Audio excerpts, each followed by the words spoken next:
Buenas noches. En nombre del capítulo de cirugía artroscópica del Perú, les doy la bienvenida.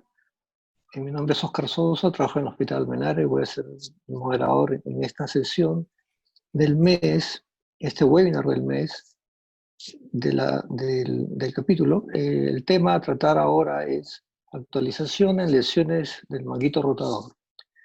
Y tenemos tres presentaciones. La primera sobre el aspecto clínico, examen físico y exámenes auxiliares, que va a estar a cargo del doctor Alfonso Barnechea. La segunda, sobre el tratamiento de lesiones no masivas, a cargo del doctor César Carreño. Y la tercera, sobre el tratamiento de lesiones masivas, a cargo del doctor Gonzalo Gómez, que nos va a acompañar desde Buenos Aires.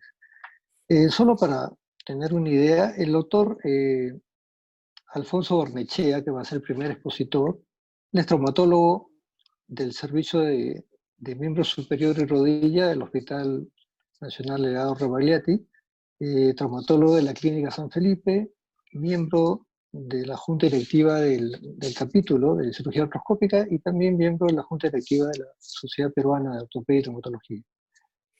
El doctor César Carreño es traumatólogo del Servicio de Miembro Superior y Rodilla del Hospital Rebagliati, traumatólogo de la Clínica Ricardo Palma, y es el actual presidente del capítulo de cirugía artroscópica del Perú. Y el doctor Gonzalo Gómez es expresidente de la Asociación Argentina de Cirugía de Hombro y Codo, es miembro del Comité Ejecutivo del Congreso Mundial de Hombro, llevado a cabo recientemente, y es coordinador del Departamento Médico del Racing Club de Avellaneda, Buenos Aires. Muy bien, quería decirles también que para las preguntas, por favor, hay una herramienta que dice preguntas y respuestas que está en la barra de elementos, y por ahí hay que hacer las preguntas para poder tenerlas y resumirlas si es posible, y luego realizarlas al final de las exposiciones. Además, presentaremos un video de nuestros auspiciadores en un momento ya está terminado. Muy bien, dicho esto, paso a Miriam para que sigamos con el plan.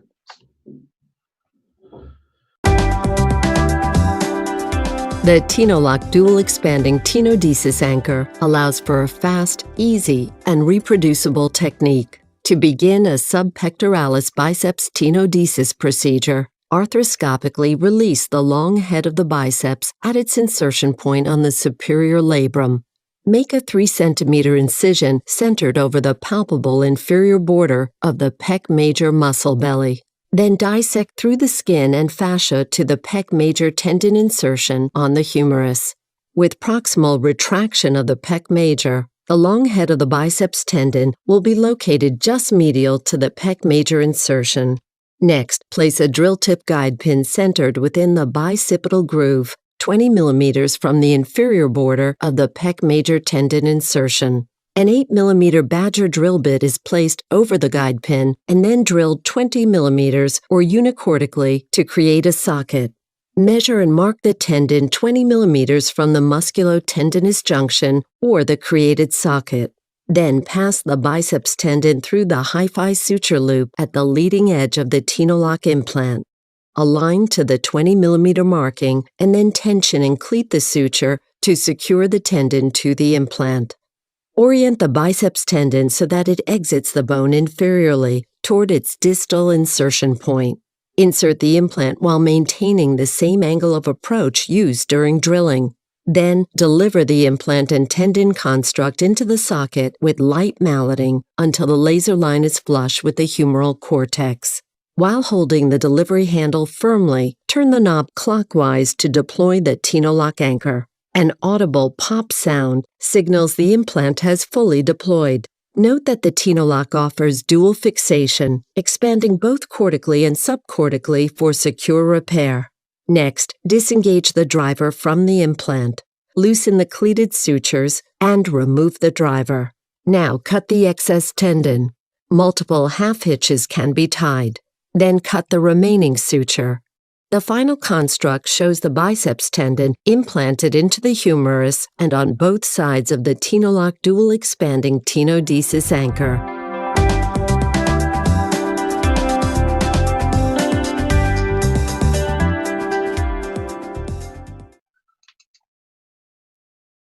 Muy bien, la primera presentación será a cargo del doctor Alfonso Barnechea. Alfonso, cuando gustes. Gracias, Oscar. Antes de empezar, quisiera hacerles notar, hay una encuesta. Les damos un minuto para que respondan, por favor. Empezamos, voy a compartir. Entonces, vamos a hablar hoy en día de un poco de examen físico, un pequeño recordario de la anatomía y algunas consideraciones a la hora de revisar la radiología, las imágenes. Bien. Mientras tanto, ¿se puede saber un poco los resultados el resultado de la encuesta? Eso sería bueno. Mira, ¿tienes la forma de ver el resultado?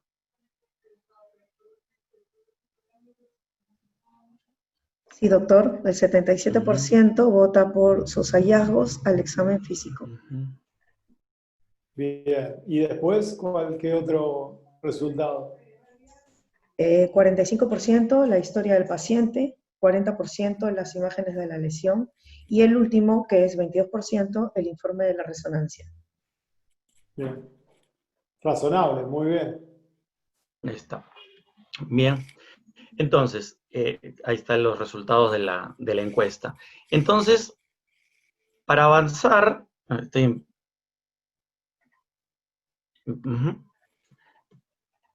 bueno, recordemos primero una anatomía bien básica. Los músculos del manguito rotador son unidades musculotendinosas que, si bien son separadas, o sea, tienen su nervio, tienen sus fibras musculares separadas, pero las inserciones se interdigitan. Recordemos, sobre todo entre el supraespinoso y el infraespinoso, hay uniones, hay cruces de las fibras en sus inserciones en el troquíter. Y esto forma una inserción continua en media luna que forma esta imagen creciente, que es una de las cosas que quiero recalcar, que es muy importante en esta charla, porque esta luna creciente es como un repliegue que se forma con los años. Sí, fíjate que no se ve la presentación, no sé si la estás compartiendo. ¿No se ve nada? Ah.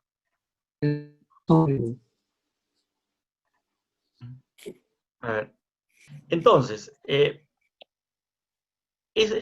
es importante recordar esta creciente, puesto que muchos patrones de desgarros, depende la preservación o no de esta creciente, es el grado de funcionalidad que va a tener este tendón. Ahora bien,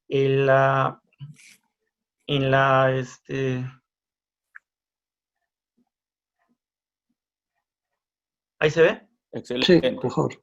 Ya, entonces, ahora ustedes se dan cuenta que también el tendón tiene varias capas, dentro de las cuales, las voy a pasar rápidamente, pero esto explica también que muchos desgarros parciales puedan delaminarse. Entonces, conocer la existencia de estas capas también puede ayudar a entender mucho los patrones en desgarros parciales. Esto ha sido descrito por Harriman hace más de 25 años.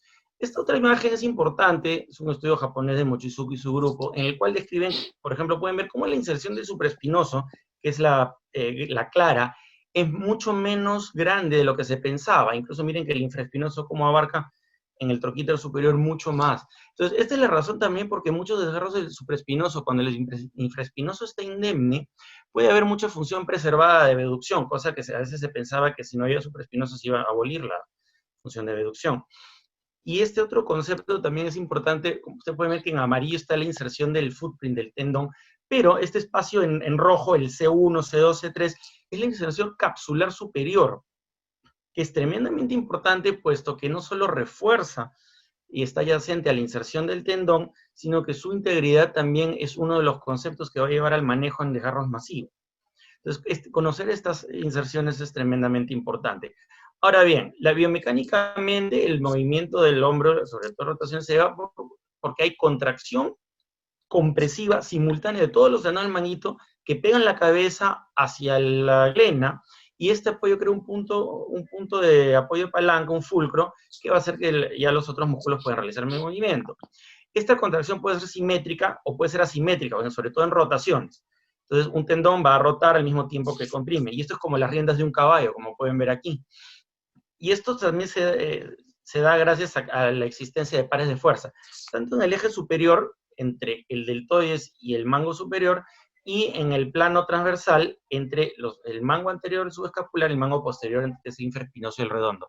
Esta cocontracción hace que la resultante sea una fuerza compresiva de la cabeza del húmero contra la arena, se apoya y puede haber movimiento. Ahora, el torque tanto del supraespinoso y el infraespinoso contribuyen a la elevación del miembro. Epidemiológicamente, los desgarros ocurren entre un 82% de la población, con una leve predominancia en mujeres, de los cuales 11.7% se operan, más en este grupo etario, entre 65 y 69 años, la gran mayoría de personas que terminan siendo operadas. ¿Cuál es la etiología? Puede ser traumática, microtrauma repetitivo y un gran grupo de degenerativas. Ahora, ¿cuánto tipo de desgarro? Ya conocemos, solo repasar la clasificación más común por su espesor parciales, que pueden ser, que es de espesor parcial, que puede ser del lado bursal, del lado articular o en el medio, en la intrasustancia. Y las articulares se dividen en pasta cuando es una avulsión parcial del lado articular y el PEN cuando tiene extensión hacia el tendón, hacia la intrasustancia.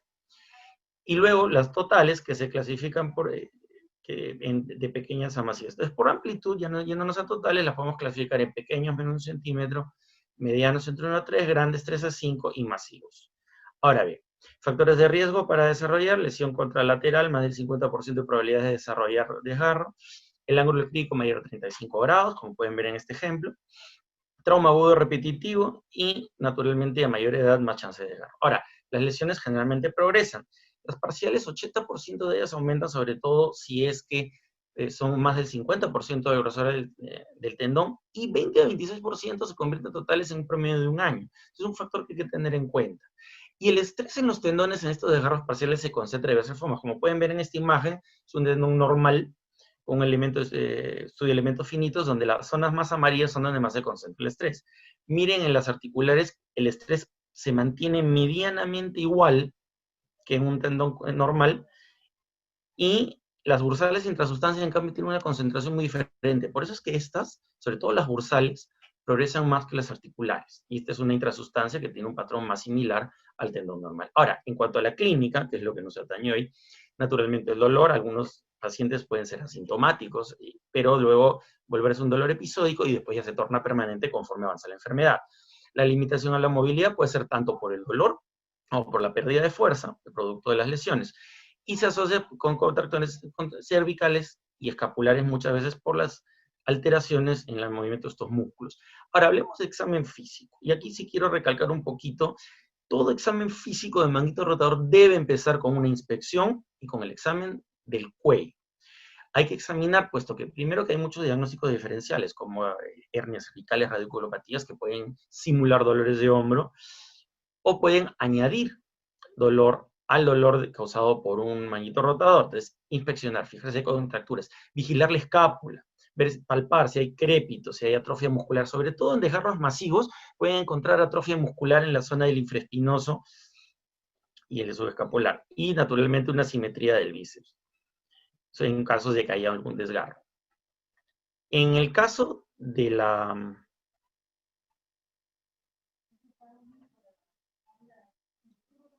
el rango articular siempre debe ser comparativo, activo y pasivo, porque a veces en desgarros masivos puede haber rango activo anulado, pero pasivo puede estar conservado. Y la limitación por debilidad o por el dolor. La rotación externa pasiva es muy importante, ya que si está muy aumentada, una rotación excesiva puede indicar indirectamente que hay un desgarro subescapular, y su limitación es la señal de un hombro rígido. Ahora podemos ver en este ejemplo, este es un mismo paciente que tiene el hombro rígido izquierdo y el hombro sano contralateral. Entonces pueden ver cómo comparativamente haciendo la misma maniobra, está rígido un lado y el otro tiene un rango pasivo normal. Esto los dos al examen pasivo.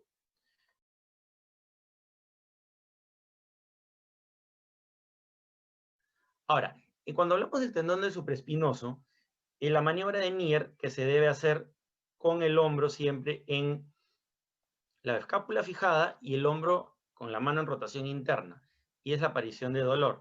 cambio, la maniobra de Hawkins debe hacerse, yo siempre soy enfático de que debe hacerse en el plano escapular, es decir, en 90 grados de elevación, de abducción, pero nunca con el brazo ni totalmente en 0 de rotación externa ni en 90, sino en el plano escapular, que son 30 a 40 grados. De la misma forma, la maniobra de Yoke, que debe hacerse en lata llena o en lata vacía. ¿Qué quiere decir lata llena? Con la mano hacia arriba, y lata vacía con la mano hacia abajo. También estirando el brazo en el plano escapular. Y esto es tremendamente importante porque hacerlo en lata vacía, con la mano hacia arriba, estamos examinando la parte más anterior del mano, del supraespinoso. Y cuando lo hacemos en lata llena, la parte más posterior. Es muy importante el signo del soplacuernos. Por ejemplo, en este caso, un paciente que tiene abolido el infraespinoso y no puede mantener el hombro elevado. Y cuando trata de elevar, está totalmente abolido, no lo puede hacer, pero sí lo puede, es una pseudoparálisis por una deficiencia masiva del mango. Ahora, en cuanto al subescapular, es bien importante, generalmente la prueba del belly press de Gerber, que se hace con la mano en la barriga y el codo rotado en 90 grados. Y se ve dolor en el hombro o falla cuando uno hace la presión. El paciente cede y el codo se le va para atrás cuando es un desgarro más importante. Cuando hacemos un despegue, y modificado porque siempre es contra resistencia, ahora en pacientes con mucho dolor trato de no hacerlo, puesto que es muy sensible el dolor en esta maniobra, pero les permite valor en el subescapular. Y el lag sign es cuando el paciente no es capaz de mantener la prueba del abrazo del oso, que es poniendo la mano en el hombro contralateral y manteniendo resistencia, es buena para evaluar la parte más inferior del subescapular, puesto que el subescapular es un tendón bien grande. Es importante a veces tratar de evaluar qué tan comprometido está. Puede estar solo comprometida la parte superior, entonces ahí la prueba de Gerber del belly press y la prueba de lift-off suelen ser más específicas. Ahora, cuando hablamos de porción larga del bíceps, la prueba de speed, en la cual se tiene que hacer con la mano tanto mirando para arriba y luego en rotación interna.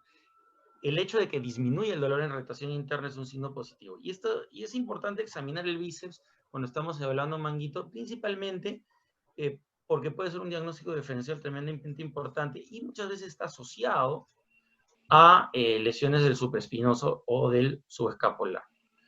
Entonces, la efectividad del examen físico, la mayoría de pruebas generalmente son muy sensibles y poco específicas.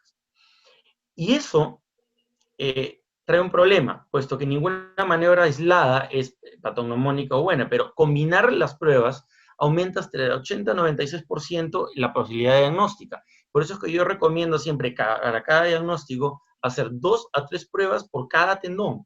También 2 a 3 pruebas por supraespinoso, subescapular e infraespinoso. Aunque los estudios en este caso no han sido rigurosos, pero la evidencia apunta por consenso a recomendar siempre hacer 2 o hasta 3 pruebas.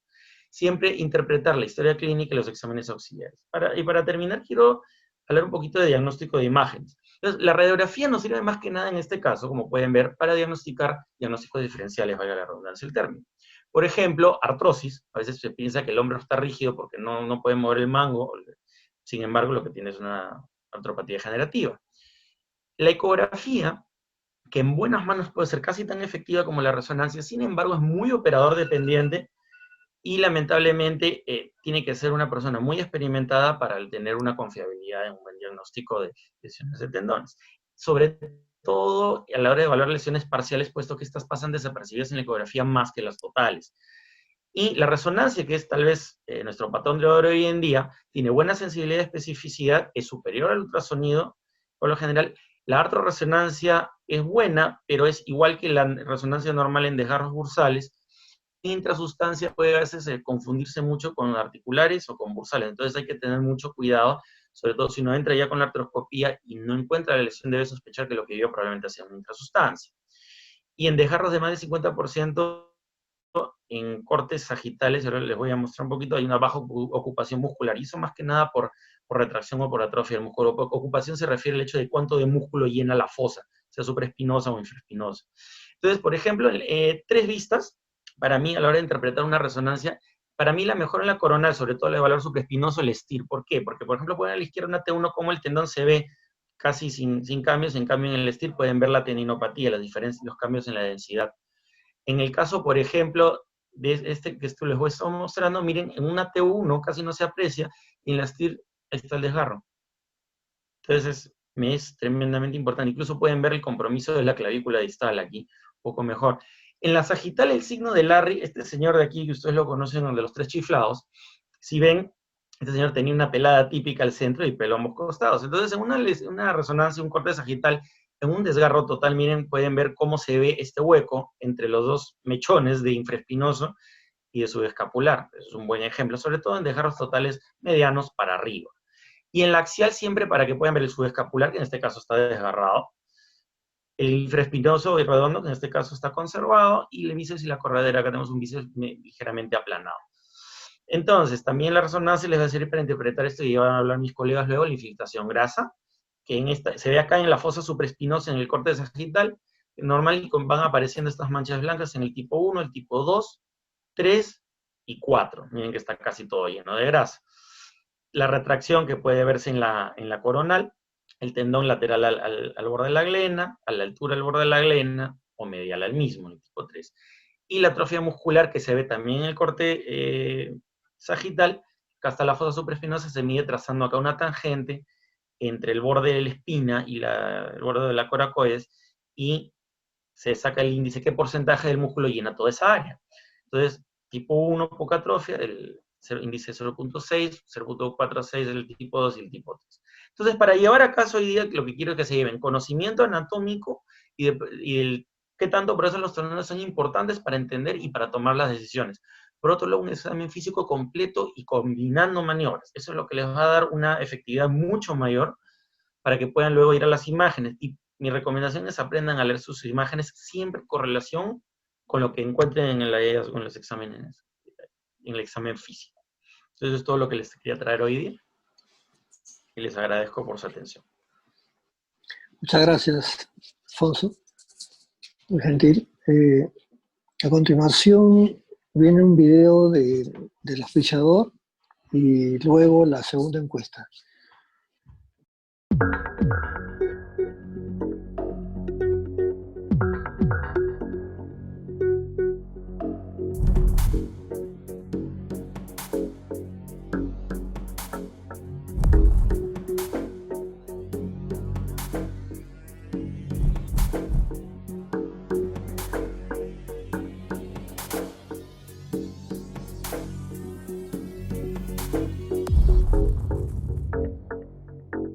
A ver, esta es la segunda encuesta. ¿Cuántas reparaciones del maguito rotador realiza en un año aproximadamente? No tengo ni idea, ¿no? De 1 a 5, de 6 a 20, 21 a 50, más de 50. Si gustan responderla, por favor. Es interesante saber los resultados. Bien. Mientras vamos esperando los resultados de la encuesta, quiero ver si ya se ve mi pantalla. ¿Sí? A ver. Yo me quedo en casa. Sí, perfecto. Sí, Webinar. ese es. ¿Sí? Sí, Excelente. Bien. ese es. Me dice Oscar cuando empiezo. Acá tenemos los resultados. Sí, la mayoría hace, bueno, pocas reparaciones, de 1 a 5, 48%. Luego siguen el grupo hasta 20, 31. Luego los que hacen hasta 50, 15 y más de 50, muy poco, en realidad 6%. Es interesante para saber cómo estamos en cuanto a este tipo de patología, ¿no? Gracias. Cuando guste, César. Bien, buenas noches. Seguimos quedándonos en casa, pero nos quedamos en casa aprendiendo, ¿no? Que es nuestra obligación como médicos y más aún como ortopedistas, ¿no? Felizmente, contamos ahora con el avance de la ciencia, con el auspicio de casas comerciales que nos apoyan y con el apoyo también de grandes amigos, como en el caso de Gonzalo, que se da un tiempo para apoyarnos. Siempre, tú sabes que acá en Lima es tu casa, Gonzalo, y siempre estamos contentos de poder contar con tu apoyo. Sí, ya sé, amigo. La verdad que es un placer estar con ustedes y, bueno, presidente, felicitaciones en su presidencia. Gracias, Gonzalo. Vamos a tenerte pronto en Lima. El tema Ojalá. que me ha pedido la Secretaría de Acción Científica del capítulo de cirugía artroscópica es acerca de las roturas completas del manguito rotador. Trabajo en el Hospital Edgardo Rebagliati, donde como siempre les digo que pueden ir a hacer una rotación o presentar los casos que quieran. Ahora por la pandemia estamos limitados solo al piso 9A, pero apenas se pueda solucionar esto, los esperamos a todos con mucho gusto. No tengo conflicto de intereses para esta exposición. Estos son los objetivos que trataremos de conversar y poder compartir esta noche. ¿Por qué es importante el tema de la rotura completa del manguito rotador? Hay una prevalencia aproximadamente del 4% de la población general que presenta dolor en hombro. Y de este dolor en hombro, la mayor causa es justamente la patología del manguito rotador. A su vez, esta patología va aumentando con la edad y a partir más o menos de los 60 años, la patología musculoesquelética, musculotendinosa más frecuente es la del manguito rotador entre todas. La etiología, en la década del 70, por el doctor Neal, se pensaba que era por un compromiso de un impacto subacromial. Se ha visto que no, que más bien el problema primario es un problema tendinoso, el cual lleva a que haya posteriormente un pinzamiento. Esto ha llevado a que se interprete completamente diferente el tratamiento a lo que se pensaba antes. Es decir, mientras no solucionemos el problema tendinoso, no vamos a poder solucionar el problema del pinzamiento y del impacto. El ángulo crítico, que ya lo mencionó Alfonso, cuanto más largo sea el acromio, va a haber más tendencia a un problema a nivel de la traslación superior de las fuerzas y por ende va a haber un mayor problema para el manguito rotador. Igual la angulación de la cápsula, de la cavidad glenoidea, se juntan estos dos principios y se encuentra el ángulo crítico que ya lo mencionó Alfonso. Quiero hablar un poquito de las roturas asintomáticas. Como todos ustedes saben, estas roturas van a volverse sintomáticas en algún momento. No van a pasar más de 3 años sin que este paciente, que le hicimos algún examen por un problema de la articulación acromioclavicular y salió una rotura en los exámenes, si era sintomático, se va a terminar haciendo sintomático. Y se relaciona mucho con la aparición del dolor, cuando esta rotura, que es parcial, se vuelve total. El tamaño de la rotura. Muchas veces nos han dicho que el tamaño de la rotura está en relación al dolor o a la sintomatología. No es así. La sintomatología o la intensidad del dolor está relacionado con el umbral de dolor, con la actividad que realiza el paciente, con los deportes que practique, con la edad, con otros síntomas, más no con el tamaño de la rotura. De hecho, 1/3 de los pacientes que tienen rotura completa en uno de los hombros presenta una rotura sintomática en el otro hombro. Y cuando se comparan a ambos, se ve que aproximadamente son 30% más grandes la rotura en el lado sintomático. El dolor sabemos que está relacionado con la edad. Cuanto más joven es el paciente, hay mayor dolor, afecta más dominante, por supuesto, la presencia o no de infiltración grasa y la alteración cinemática de gleno humeral. Esto es importantísimo y esta es la razón por la cual mejoran los pacientes con una rotura del manguito rotador al hacer un balance muscular. El inicio, sabemos que en gente joven, y hablo de gente joven menor de 40 años, creo que la próxima vez voy a poner 50 para no sentirme mal, generalmente por un inicio agudo, ¿no? Un inicio por un evento que el paciente claramente nos puede narrar. En cambio, en personas mayores es un dolor espontáneo, que va progresivo, que se relaciona, ¿cierto?, con actividades, pero no hay un traumatismo claro. En cuanto al diagnóstico, ya conversó Alfonso de esto, no lo voy a tocar. Las clasificaciones también, esta clasificación de Davidson me parece muy interesante, ya que en la de tipo 1 son más grandes en el espesor, en la parte antero-posterior que en la medio lateral, como si son en las tipo 2, en las cuales son una rotura más grande, una rotura en L también, en las cuales la reparación va a tener que ser parte lado-lado, y las de tipo 3 son más de tipo masivas. Según la clasificación de Ian Lowe y Burkhardt, también muy similar a la anterior, y nos da sobre todo el patrón que debemos buscar en el momento de hacer la artroscopía diagnóstica. Esta clasificación de Paté, como lo mencionó Alfonso, es muy importante. ¿Por qué? Porque pacientes que no tienen un evento marcado y que presentan una retracción tipo 2 o tipo 3, definitivamente no se le puede ofrecer, ni vayamos pensando que vamos a poder hacer una reparación completa, porque esta retracción nos va a jugar en contra.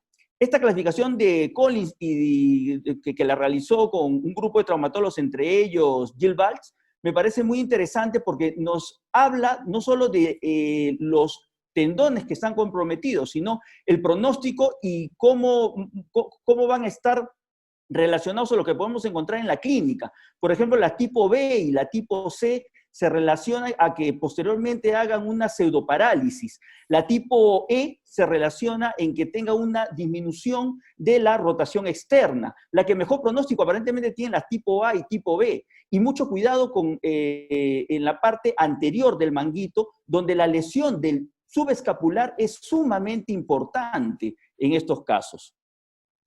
¿Cuáles son los criterios de reparabilidad? Es decir, en qué nosotros podemos tener en cuenta si vamos a poder reparar o no una rotura del manguito rotador.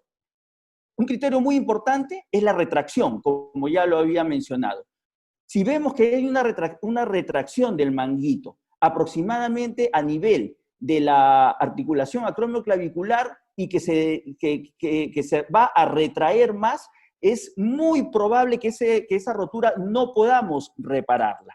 Una infiltración grasa mayor del grado 3, 4, son criterios que nos dan un mal pronóstico, a pesar que en algún momento Burkhardt hizo un estudio refiriendo a pacientes menores de 60 años en la cual había conseguido un retroceso en esta infiltración, pero de todas maneras es un patrón importante para ver si es que va a haber un pronóstico adecuado o no.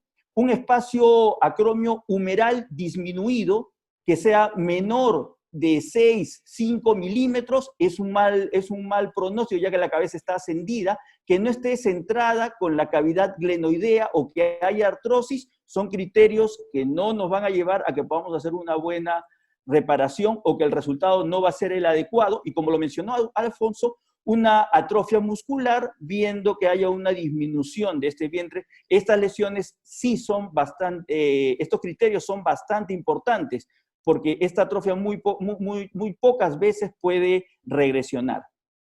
Entonces, ¿cuáles son los pasos previos que debemos tener en cuenta para una reparación? Primero, objetivar el patrón de la rotura. Y objetivar esto necesariamente tenemos que visualizarla desde posterior y desde lateral. No podemos hacer una adecuada medición solamente viéndola desde atrás. Tenemos que verla tanto de atrás como de lateral. Así que acostumbrémonos a pasar nuestro artroscopio al portal lateral.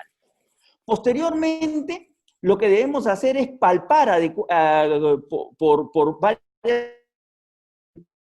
de la rotura. Debemos ver qué grosor tiene el manguito que nos ha quedado después de haber retirado todo el tejido en mal estado. Acá, por ejemplo, vemos que el bíceps tiene unas buenas poleas y sobre todo ver en qué condiciones está el manguito. Si es que no hay otra rotura por ahí, una delaminación de las 5 capas histológicas que se menciona, como ya lo dijo Alfonso, ver qué calidad tiene el hueso, ver si ya el grosor de este manguito es el adecuado, y eso la única manera que vamos a poder conseguirlo es palpando bien. Posteriormente, lo que tenemos que hacer es comprobar si es que estos cabos van a llegar hacia el footpin, y eso lo hacemos con nuestro recuperador de suturas. Ahí vemos que el supraespinoso más o menos va bien, la parte medial viene bien, pero miren que nos queda muy poco tejido, muy poco remanente del manguito rotador. Sin embargo, la parte posterior sí va de una mejor manera. Al ver que esto no va, sería algo de locos querer hacer una reparación medial por la poca cantidad de tejido que nos va, pero sin embargo ahí vean cómo nos va a ir bien haciendo una reparación lado a lado para poder disminuir el tamaño de esta lesión y después tratarla como una lesión crecente.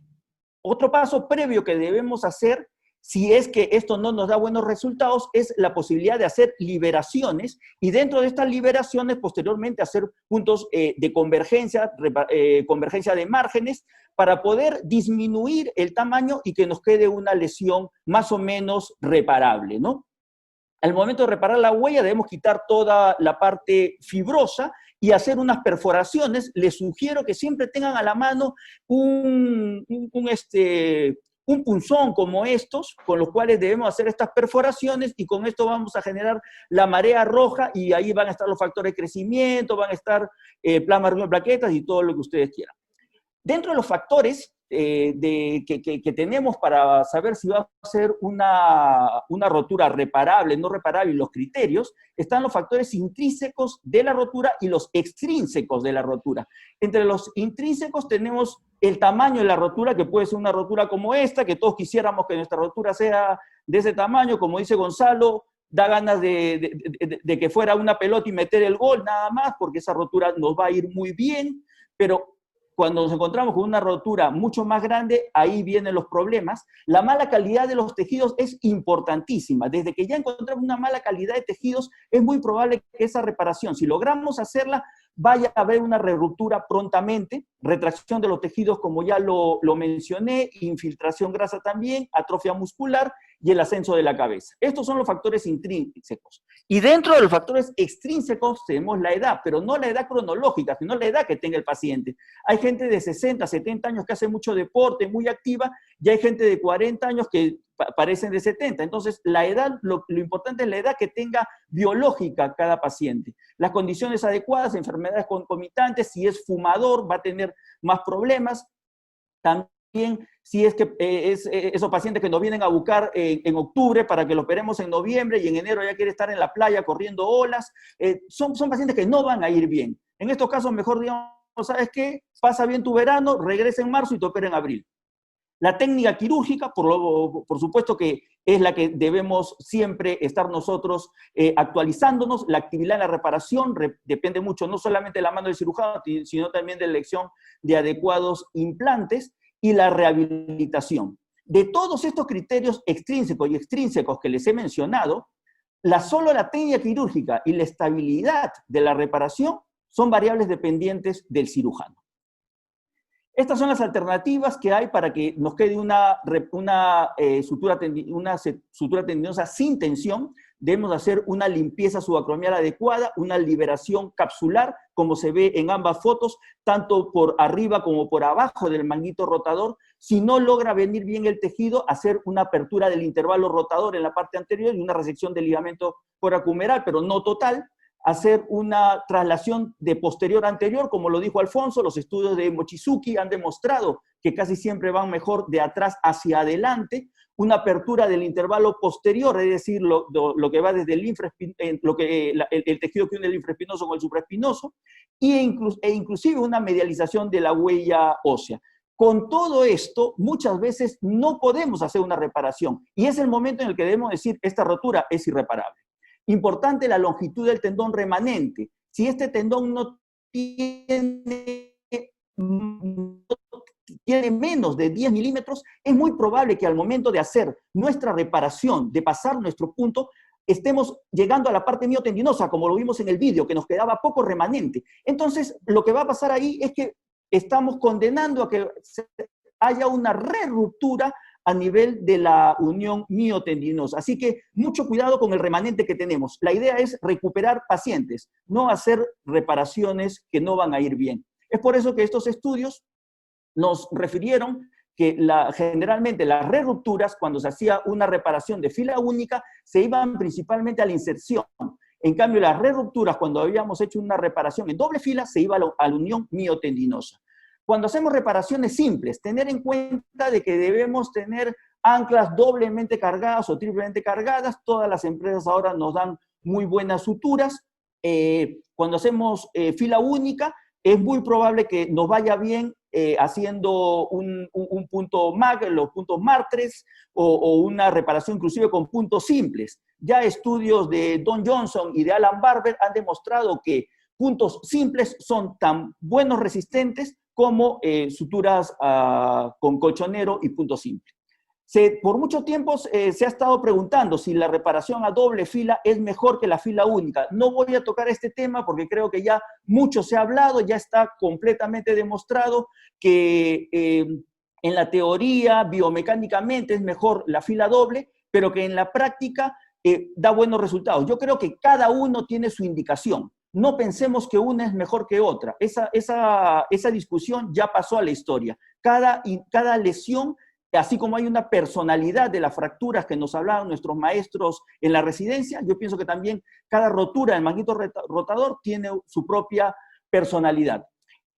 Entonces, si tenemos una rotura pequeña sin retracción, que no por ser pequeñas son más fáciles de reparar, vamos a tener que lo más simple es poner un punto simple en la parte más lateral de la huella, poner punto colchonero, punto simple o hacer un punto MAC.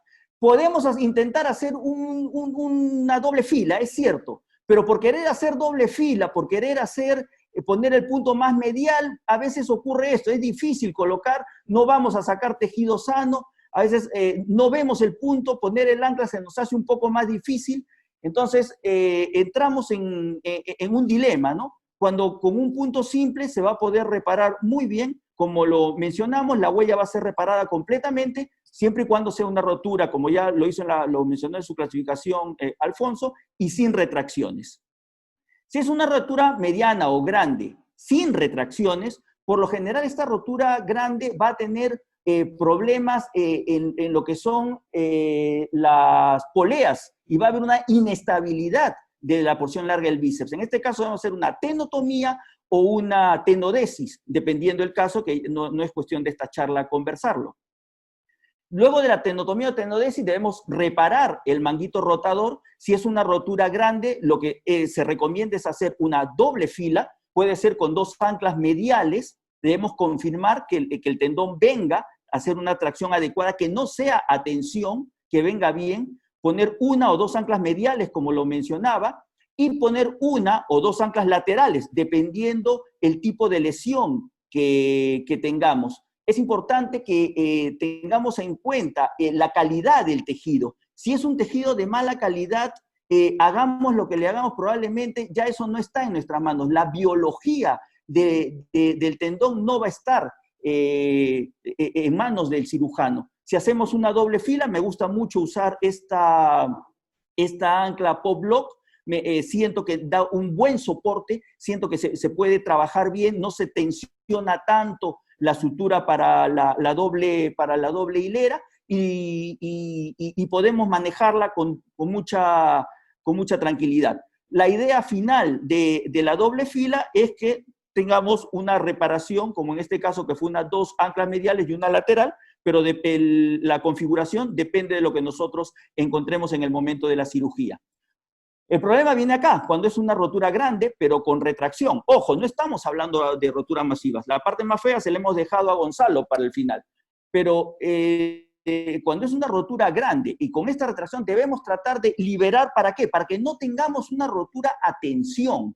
Entonces, cuando hemos hecho ya la liberación de la cápsula por arriba, hemos abierto el intervalo rotador, pero no llega adecuadamente. Es una de esas roturas que uno siente que con la justa se está llegando al borde del cartílago. Ya hemos medializado la huella articular y a pesar de eso sentimos que no está suelto el tendón. Podemos hacer mano de lo que son las liberaciones, como vemos acá.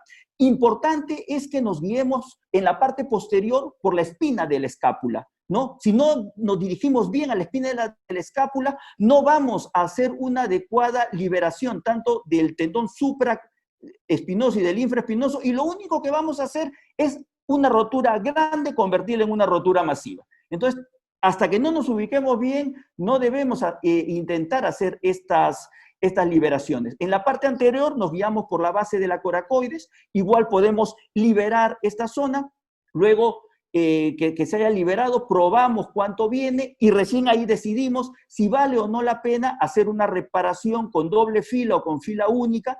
La idea es de que pueda venir bien, sin tensiones, el manguito rotador, tratar de hacer toda la mejora biológica, hacer perforaciones en la huella, hacer una o doble fila, dependiendo de lo que podamos encontrar.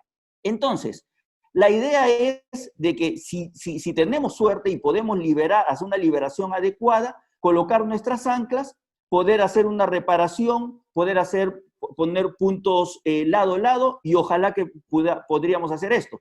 Si no se puede hacer esta configuración, como en este caso, lo que nos quedaría es trabajar sobre una rotura grande con retracciones, pero que solamente podríamos hacer reparaciones parciales, tratar de recuperar un poco el puente colgante, la cupla de fuerzas, y una reparación parcial que va a ayudar efectivamente al paciente. Debemos avisarle, no sabemos cuánto tiempo, no sabemos cuánto podría mejorar, pero va a mejorar definitivamente con una buena rehabilitación. Para llevar a casa, la reparación del manguito rotador con una fila es una buena alternativa. No han sido reemplazadas por la doble fila, por si acaso, cada uno tiene su espacio. La de una fila la sugiero en reparaciones pequeñas y medianas. Se debe usar anclaje de 2 o 3 suturas, eso ya está completamente aceptado. Las re-rupturas se producen más por la mala calidad de los tejidos que por una mala técnica que hayamos realizado. La pérdida de la longitud del tendón, es decir, el tendón remanente, y la elasticidad muscular va a aumentar a una tensión en la reparación. Más anclas no nos van a aumentar necesariamente la fijación, tengamos eso en cuenta, no porque pongamos más anclas nos va a quedar una fijación más estable. La doble fila recupera mejor la huella, es cierto, y que ya es lo que se ha conversado por mucho tiempo, por varios años, creo, tenemos bastante experiencia en eso, y ya está visto de que al final los resultados son similares a la fila única. Y que la fila única se recomienda en roturas más pequeñas, la doble fila en roturas medianas y grandes, y para roturas más grandes tratar de hacer una convergencia de márgenes. Si no podemos hacer nada de esto, ya pasamos a las roturas masivas, que es el siguiente tema que nos va a conversar Gonzalo. Muchas gracias. Muchas gracias, César, muy gentil. Muchas gracias. Bueno, antes de la presentación del doctor Gonzalo Gómez va a haber una última encuesta. Entonces, esta es la última encuesta. Aproximadamente, ¿cuántos pacientes con lesiones masivas del manguito rotador ve al año? De 0 a 1, de 2 a 10, de 11 a 25, más de 25. A ver si fueran tan amables de responder para tener una idea. Ahí tenemos. Entonces, el 43% hace entre 2 y 10. Ve entre 2 y 10 pacientes con este tipo de lesiones. Luego viene los que ven pocas lesiones, 1. De 11 a 25, el 13%. Y más de 25, muy poco, ¿no? 7%. Gracias. Muy bien, Gonzalo, cuando gustes. Muy bien. Bueno, antes que nada, me gustaría agradecer a mis amigos peruanos. La verdad que es un placer estar compartiendo con ustedes este momento. Y bueno, siempre es un gusto compartir momentos con gente tan querida. Vamos a hablar un poco del tratamiento artroscópico de las lesiones del manguito rotador. La definición de lesiones masivas del manguito rotador, en donde Gerber habla que son lesiones de 2 tendones. Cofield habla que son lesiones de más de 5 centímetros. Summitzen, lesión de 2 o más tendones. Y Davidson y Burkhardt, en donde con la resonancia en un corte coronal y un corte parasagital pueden ubicar la forma geográfica, o sea, no solamente la longitud antero-posterior, sino cuán retraído está el tendón, y de esta forma describe una lesión de manguito rotador cuando tiene 2 por 2 centímetros. ¿Y cuáles son los cambios que se producen en el músculo luego de una ruptura? Hay pérdida de fuerza, infiltración grasa, atrofia muscular y cambios en la elasticidad del tendón.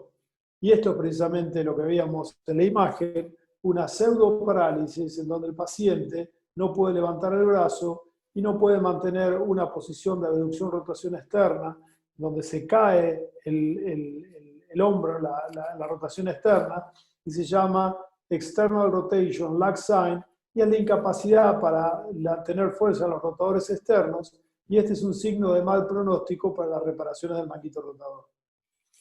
Con respecto a la infiltración grasa, es muy importante utilizar la clasificación de Gutalier y Fuchs. Y tenemos que tener en cuenta que cuando en una clasificación de Gutalier tenemos un grado 3-4 o en una clasificación de Fuchs un grado 3-4. Gonzalo, no están pasando, sí. Gonzalo, disculpa que te interrumpa, sí. No están pasando te has quedado en la que empieza con la clasificación de Gerber. Sí, ¿sí? La primera, sí, no están avanzando. No están avanzando. Ahora voy a compartir nuevamente la pantalla. Para dejar de compartir.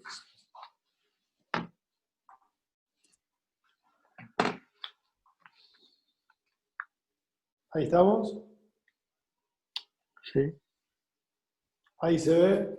Ahí se ve. Bueno, los cambios que se producen en la ruptura, habíamos hablado de pérdida de fuerza, infiltración grasa, atrofia muscular y cambios en la elasticidad. ¿Ahí cambió? Sí. Ahí está. Sí. Bueno, y dentro de las clasificaciones tenemos que tener en cuenta la clasificación de Gutalier, que es una clasificación en base a tomografía, y la clasificación de Fuchs, que es equivalente a la clasificación de Gutalier, pero es por resonancia. Entonces los grados 3-4 de Gutalier y Fuchs hablan de una degeneración grasa, donde tenemos menos de la mitad de tendón y más grasa, y esto habla de mal pronóstico y de irreparabilidad de los tendones. Ahí pasó la imagen. Bien. Sí, pasó. Muy importante ver la atrofia, como ya había hablado el doctor Barnechea, el doctor Carreño. Un grado muy importante de atrofia es el signo de Zanetti, el signo de la tangente, donde vemos la imagen abajo y a la derecha. Entonces, cuando vemos la Y de la fosa del supraespinoso, y en la parte superior de la fosa vemos que el vientre muscular no supera la parte superior de la línea tangente, eso quiere decir que estamos ante una infiltración grasa 3-4 y nos habla de signo de irreparabilidad del supraespinoso. Entonces tenemos que definir una cosa muy importante, que es la pseudoparálisis o el hombro pseudoparalítico. Y la pseudoparálisis es la incapacidad para elevar activamente el brazo a más de 90 grados de flexión anterior con un hombro que tiene flexión y movilidad pasiva asistida en rango completo. Entonces, pseudoparálisis es la imposibilidad de levantar el brazo a más de 90 grados en un hombro que tiene toda la movilidad. Y cuando tenemos esto, estamos hablando de un hombro que tiene una lesión en el cable rotador. ¿Y qué es el cable rotador? Precisamente, ya lo habría descrito Burkhardt, esta media luna creciente, que es un escudo protector del manguito rotador, en donde va un poco por delante de la inserción del supraespinoso y va por detrás a la inserción del infraespinoso. Entonces, cuando tenemos alteración del cable rotador, estamos ante una lesión de por lo menos 2 tendones, y esta ruptura anterior o posterior hace que las cuplas no estén funcionando correctamente y el paciente pierde la capacidad de elevar el brazo.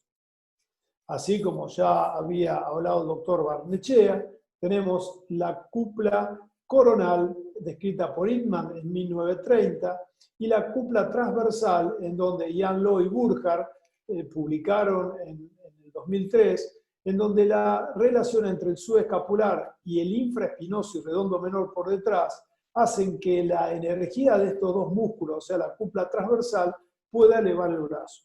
Entonces, dentro del menú de reparaciones y de conductas terapéuticas en las lesiones del manguito rotador, tenemos desde las transferencias terminosas a la prótesis reversa y una cirugía en donde es muy buena, son las reparaciones parciales, que de acuerdo a lo que tengamos en nuestros centros quirúrgicos, vamos a poder hacer, vamos a darle al paciente lo mejor. O sea, en grandes centros quirúrgicos vamos a poder hacer prótesis reversa, pero lamentablemente nosotros que vivimos en Latinoamérica, no en todas las ciudades del interior de nuestros países vamos a poder hacer esta cirugía, porque no vamos a tener ni la infraestructura de los médicos, van a estar bien entrenados para esto.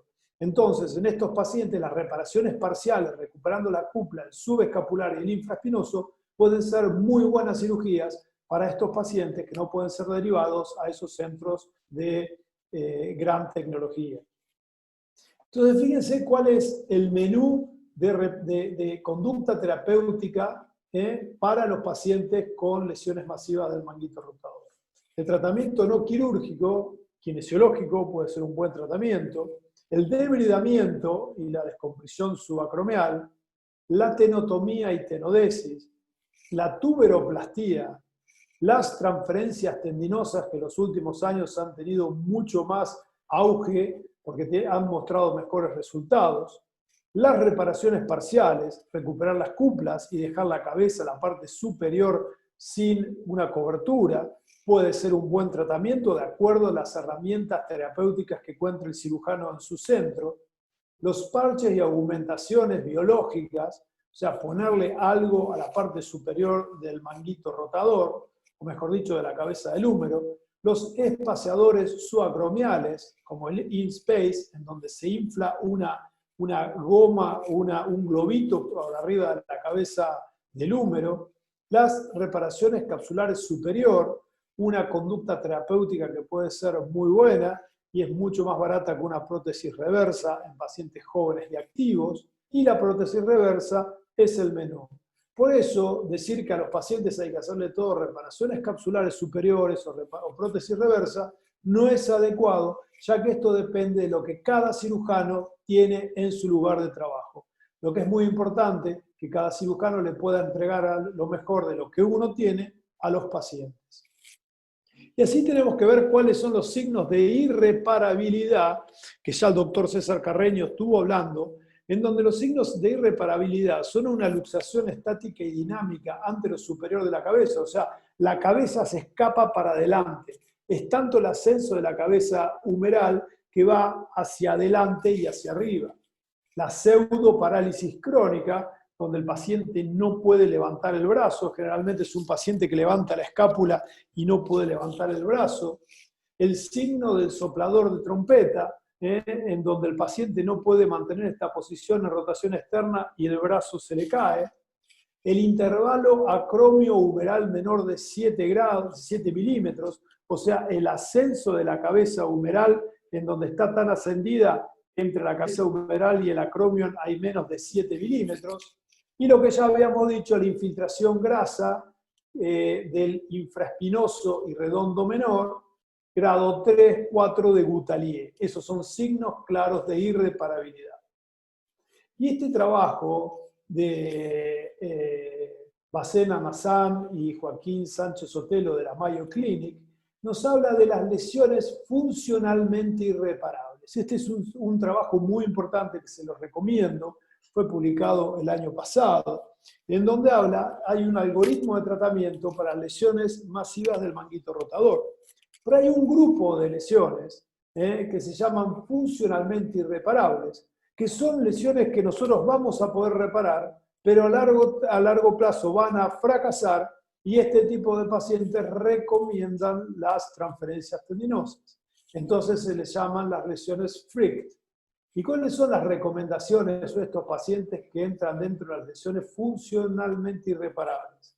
Cuando tenemos más de 2 tendones, cuando tenemos infiltración grasa avanzada grado 3-4, cuando hay un largo del tendón menor de 15 milímetros, como habían dicho el doctor Barnechea y el doctor Carreño, cuando hay una retracción mayor del borde de la glena, o sea, un paté grado 3, cuando hay una subluxación fija anterosuperior, y cuando hay un fracaso de una reparación previamente muy bien hecha por un cirujano. Entonces, en estos pacientes, de acuerdo al algoritmo de tratamiento, pacientes jóvenes activos, recomiendan las transferencias tendinosas.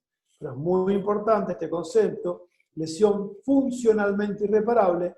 Nosotros lo vamos a poder reparar artroscópicamente, pero el paciente no va a poder dejar esa pseudoparálisis y no va a tener buena calidad de vida. Muy importante ver el grado de artrosis que tienen los pacientes, y la clasificación de Hamada es muy importante, siendo el grado 1 o 2 como máximo buenos candidatos para la reparación artroscópica. Y cuando hablamos de reparación artroscópica, nosotros, y vamos a hacer el abordaje de una lesión masiva retraída, vamos a empezar primero por la reparación de la parte anterior, subescapular y bíceps, y posteriormente la parte posterior, infraespinoso, redondo menor, y por último el supraespinoso. Entonces, en la primera etapa, bíceps subescapular, vamos a encontrar esto que es el signo de la coma, que es muy importante, en donde es un arco de tejido formado por el borde superior del subescapular, parte del ligamento coracohumeral y glenohumeral superior y de la corredera occipital, el medial sling. Y cuando se rompe y se retrae el supraespinoso, vamos a encontrar este signo. Fíjense acá cómo lo vemos. Acá está el subescapular retraído y vemos esta coma, fíjense cómo se ve perfectamente la coma, el húmero y la glena. Cuando nosotros vemos el signo de la coma, eso quiere decir que se va a luxar el bíceps y hay que reparar el subescapular.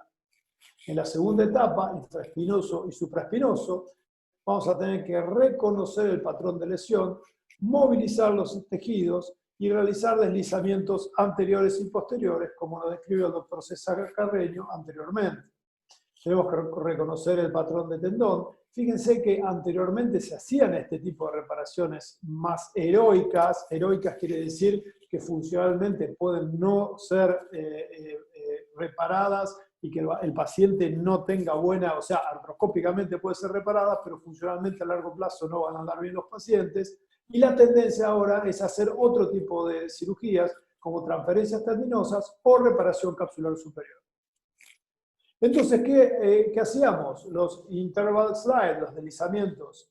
Y acá este trabajo que ya César nos había escrito, y habló Iburjar, en donde describía los deslizamientos anteriores y posteriores, o sea, el intervalo entre el subescapular y el supraespinoso, yendo a la espina y cortando el ligamento coracohumeral, y el otro intervalo entre el supraespinoso y el infraespinoso, yendo a la espina, lo que se llama excavar el hombro, y abriendo el supraespinoso y el infraespinoso para que excursione y tenga una longitud hasta la huella. Del deslizamiento anterior y posterior con reparación y reparación a simple hilera. Fíjense este paciente que tiene un paté grado 2, tenía una pseudoparálisis porque tenía supraespinoso e infraespinoso roto, pero era una lesión que llevaba menos de 2 meses, y fíjense cómo el supraespinoso tiene una gran buena masa muscular y no tiene una degeneración grasa. Fíjense en este caso, deslizamiento anterior y posterior, cómo el tejido no viene, ya tenía cortado el bíceps como vemos ahí, ahí se le pone un hilo tractor al supraespinoso y al infraespinoso, se va liberando, fíjense cómo se va liberando, ahí vamos a excavar el hombro, vamos a la base de la coracoides y a la espina, fíjense el ligamento coracohumeral, y vamos hacia adelante haciendo un deslizamiento anterior y posterior, y fíjense posteriormente, después de liberarlo, cómo viene el tendón. Ahí estamos usando anclajes superrevos, son anclajes de Convet de titanio, y vemos cómo está cubierta la cabeza con una reparación doble hilera, y ahí tenemos el intervalo entre el supraespinoso y el infraespinoso, cierre total de la lesión, y le podemos hacer un side to side. Posteriormente podemos hacer un deslizamiento anterior y posterior con una reparación parcial. Esto lo hacíamos anteriormente, ya que ahora hacemos reparaciones capsulares superiores, pero es algo que el cirujano lo tiene que tener en mente. Fíjense que este paciente tenemos la espina, una reparación hasta la glena. Hoy en día directamente a este paciente le hacemos una reparación capsular superior, pero ¿qué era lo que hacíamos antes? Fíjense que vamos a liberar, ahí tenemos el bíceps, donde el bíceps puede ser usado también como técnica de reparación capsular superior. Vamos hasta la base de la coracoide, fíjense, ahí está la base de la coracoide, el ligamento coracoacromial, ahí ponemos los hilos tractores, vamos a la base de la espina, y fíjense que después de liberar todo, venía el tendón, pero el tendón quedaba a tensión. Entonces este paciente era un freak, un paciente que iba a quedar a tensión y que realmente no iba a andar bien. Acá, usando anclaje superrevo también, vamos a hacer una reparación hasta cubrir toda la cabeza con el infraespinoso, Y fíjense cuando vemos artroscópicamente cómo queda cubierta la cabeza. Estos pacientes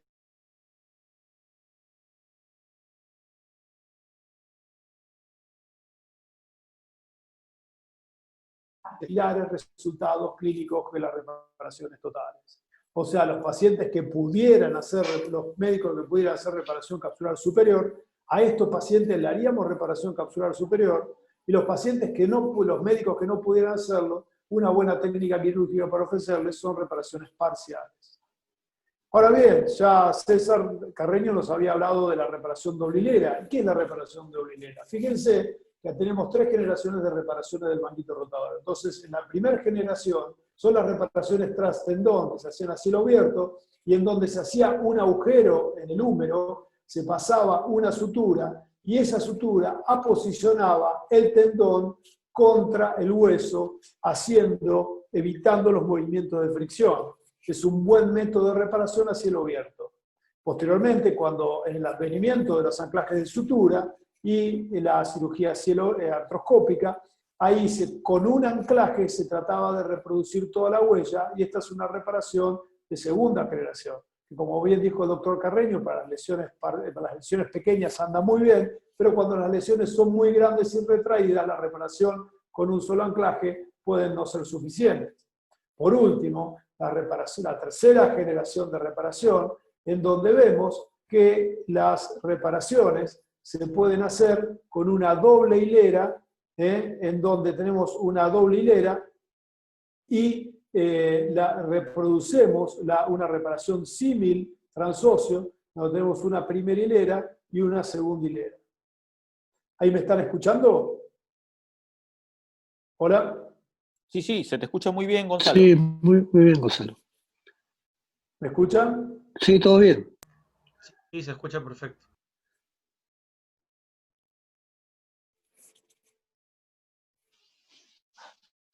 Hola, Gonzalo. No sé si me están escuchando en este momento, porque Sí. lo veo que están fijos en internet. No, sí. No, sí, Sí, Igual sigo con la charla.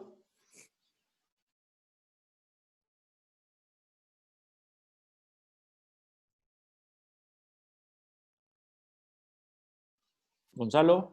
Sí, por favor, Gonzalo. Bien, bueno, entonces tenemos la tercera generación, donde con el símil transóseo es equivalente al transóseo. Fíjense que el equivalente al transóseo tiene la misma tecnología que el símil transóseo, pero este se puede hacer en forma artroscópica y este se puede hacer solamente a cielo abierto, aunque ya hay algunos métodos en los cuales se puede hacer a cielo abierto. Y la doble hilera puede ser no vinculada y vinculada, donde a la derecha tenemos la doble hilera vinculada, que es el transóseo equivalente, y a la izquierda tenemos una doble hilera independiente, en donde hacemos puntos colchoneros en la primera hilera y en la segunda hilera, y así podemos reparar con reparaciones a doble hilera no vinculadas y reparaciones doble hilera vinculadas, como las similtransóseas.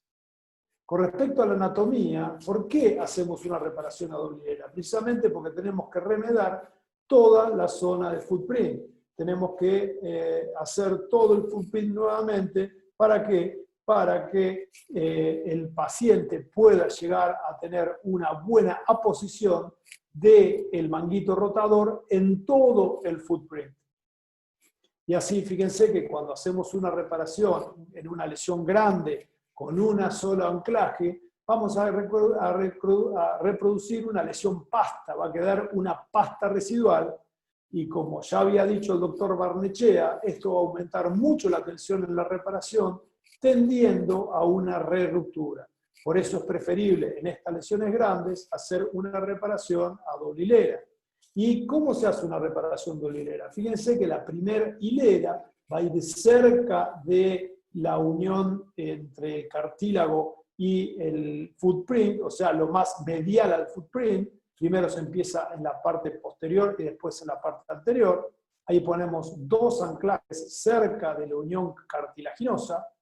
Ahí se hacen los puntos matres, puntos colchoneros, y es muy importante anudar estos puntos. ¿Por qué? Porque va a evitar que el líquido sinovial pase a la zona de reparación y va a aumentar la tensión en la reparación, evitando la reruptura. Ahí se hacen los puntos. Una vez que se hacen los puntos, vamos a usar este tipo de anclajes knotless. Inicialmente usamos un cross FT de 5 milímetros. Acá podemos usar este tipo de anclajes knotless como el pop lock, en donde se ponen las suturas en esos agujeritos y tiene un lugar para enhebrarlos.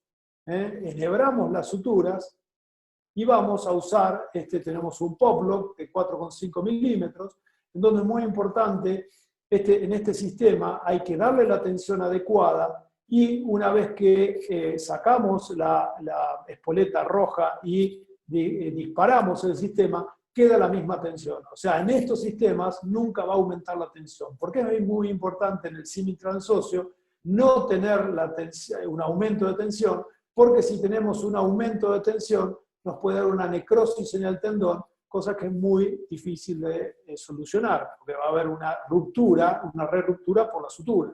Entonces es importante no darle tanta tensión y una vez que disparamos queda esa tensión en el sistema. Y así tenemos una reparación símil transósea con dos anclajes tipo cross FT de PIC mediales y dos anclajes pop lock laterales con esta reparación en forma de diamante sin tensión, que es lo que queremos hacer artroscópicamente.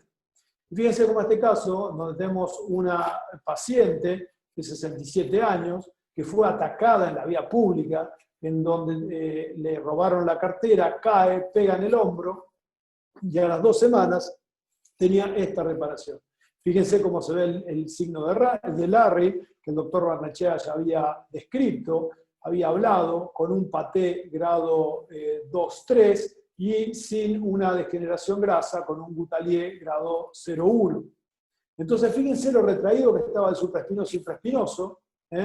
Entonces, ¿qué vamos a hacer? Es una paciente joven en donde vamos a poder tener un buen resultado reparando ese manguito rotador agudo.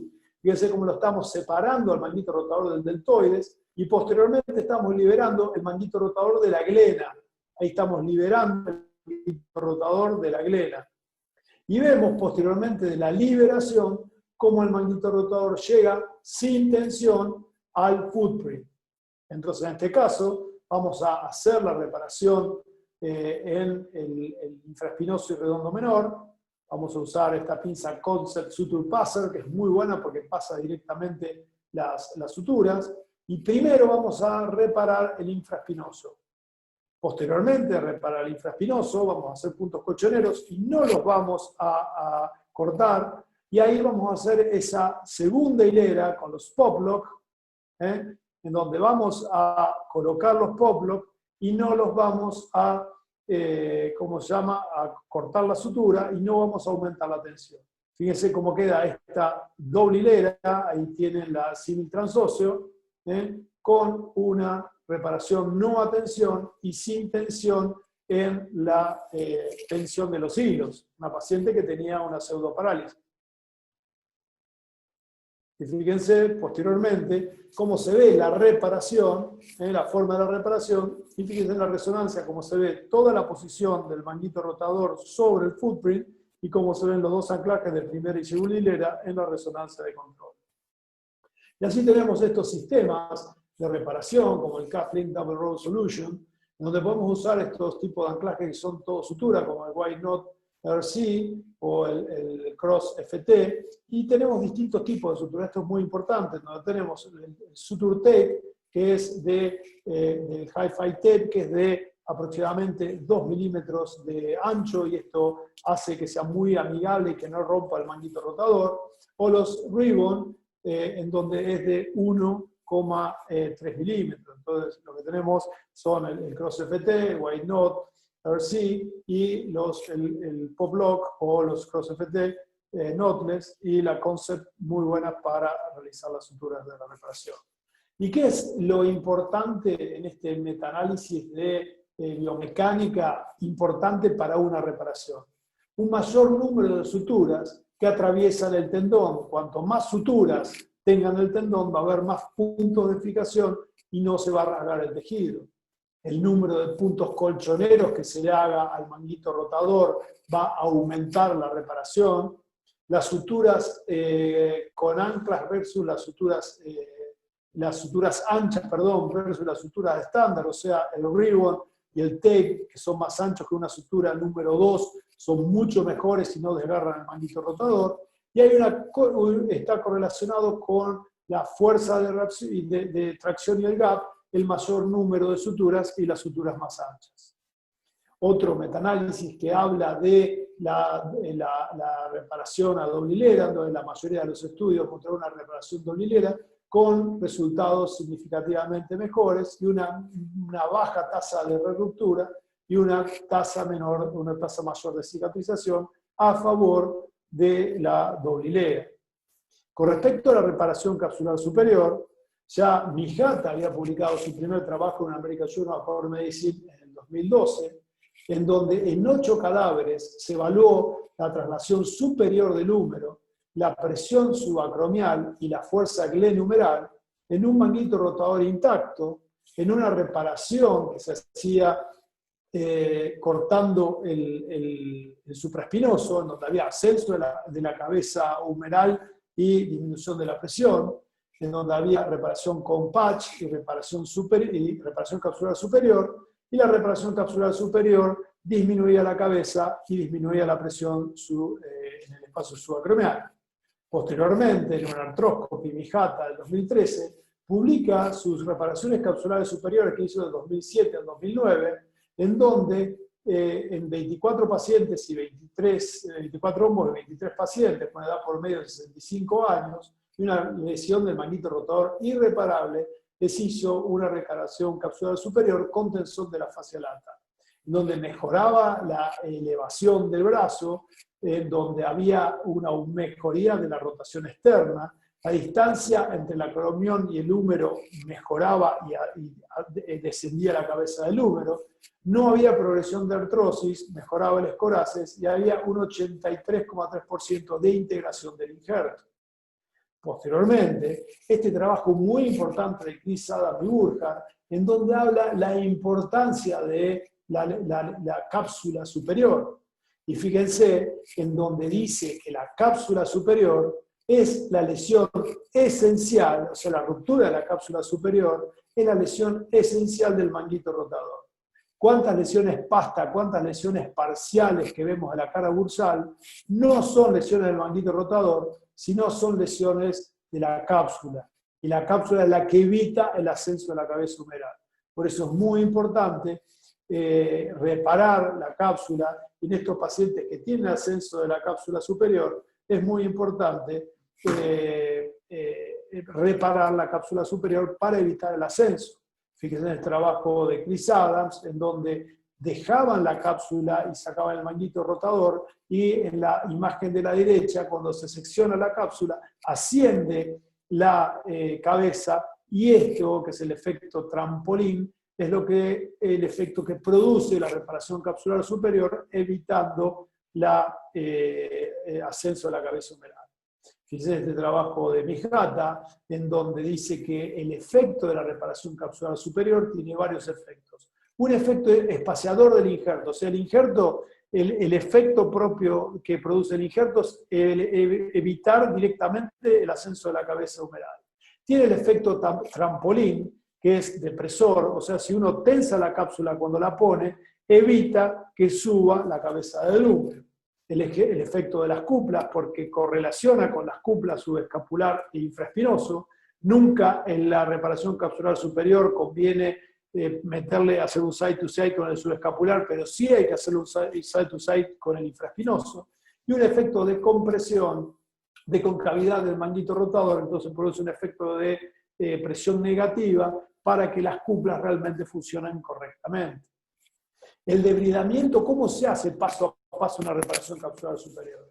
Primero, el debridamiento de la glena superior, o directamente se excava, se eleva y se pone el manguito en la parte superior de la glena. Fíjense que vamos a colocar generalmente 3 anclajes, es lo adecuado. Cuanto más anclajes mediales en la parte superior de la glena, nos va a ayudar a la tracción del injerto. Generalmente se pone un anterior por el portal anterior-lateral, se pone un portal superior por el portal de Navaisier y se pone un portal superior por el portal de Wellington. Posteriormente se hace la introducción del injerto, después de haberlo medido, en este caso es un dermal graft. Una vez que se fija ese injerto y se introduce, se fija medialmente y lateralmente es muy fácil hacerlo porque se hace como una reparación del manguito rotador.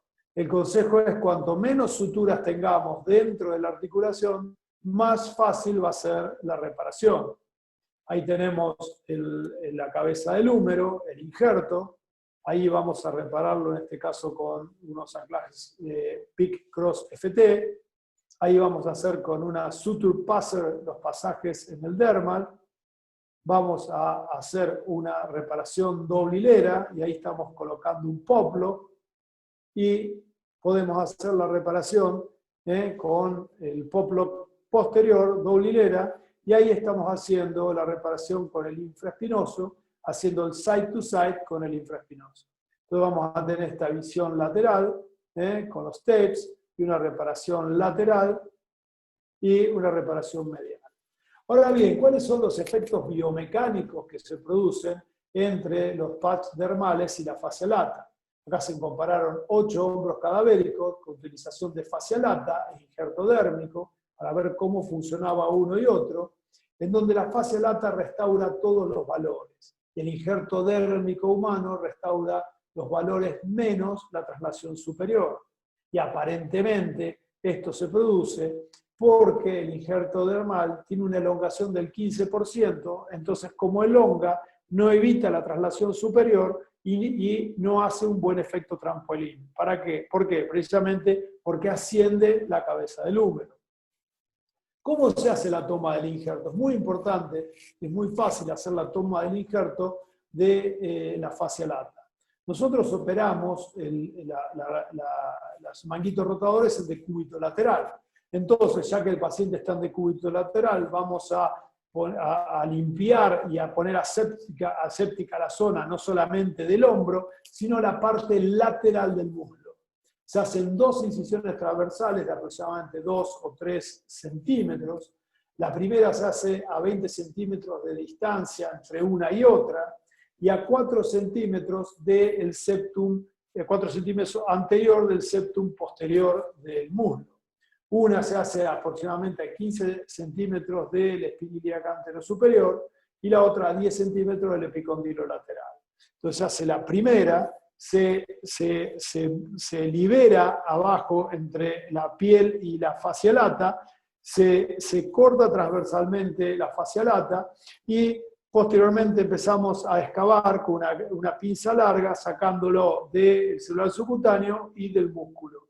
Se corta a lo largo buscando la incisión anterior y así vamos a tener un injerto de aproximadamente 20 centímetros y se puede doblar entre 3 y 4 para lograr un ancho de aproximadamente 6 a 8 milímetros. El dermal graft es mucho más fino, de 3 a 4 milímetros. Entonces se dobla de esa forma y se hace la medida y así se puede meter bien en la articulación.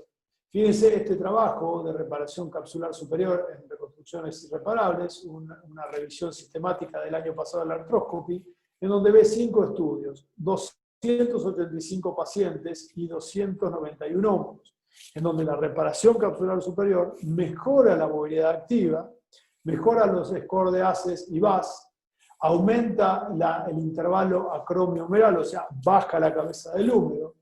Hay un 17,2% de complicaciones y rupturas, y hay una disminución entre el intervalo acromio-humeral a largo plazo, lo que mejora la evolución del paciente.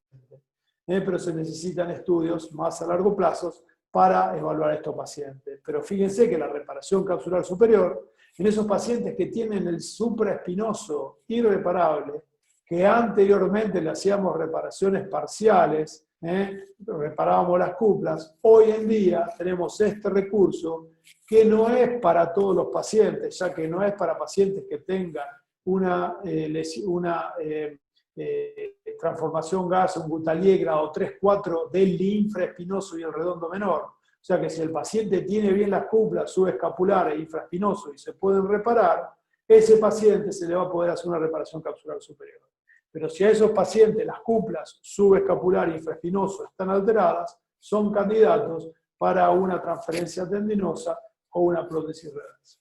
Fíjense que la fascia lata, 7 estudios, esto es un estudio de Carla Acevedo de Portugal, en 344 hombros, comparaba la fascia lata contra el dermal y mejora la evaluación, esto es una revisión sistemática, la elevación activa, y hay reruptura con fascia lata de 5 y con dermal de 32%, y mejores resultados con la fascia lata que con el dermal, que puede tener una ruptura de hasta un 75%. Acuérdense que es más flexible y más fino. Por eso la fascia lata es una buena elección.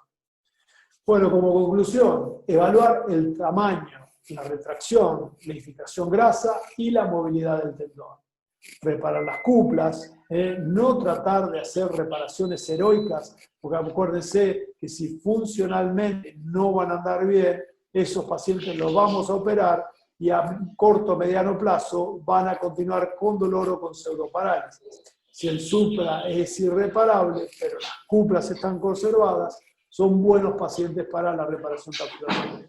Bueno, esto fue una foto que hicimos con el doctor Moya, el doctor Vandrelec, el doctor Patiño, el doctor Emañón, con Emilce, el doctor Marcelo Vila, que faltaban 3 meses para el Mundial de Hombro, y nos faltaba muchísimo para hacer, y llegamos bien a la fecha, hicimos el Mundial de Hombro más grande de la historia, con más de 2.000 suscriptos, en donde tuvimos el apoyo muy importante de nuestros sponsors, donde Convet fue el sponsor platino, el sponsor más importante del evento, y bueno, pudimos llegar muy bien a puerto haciendo un gran congreso.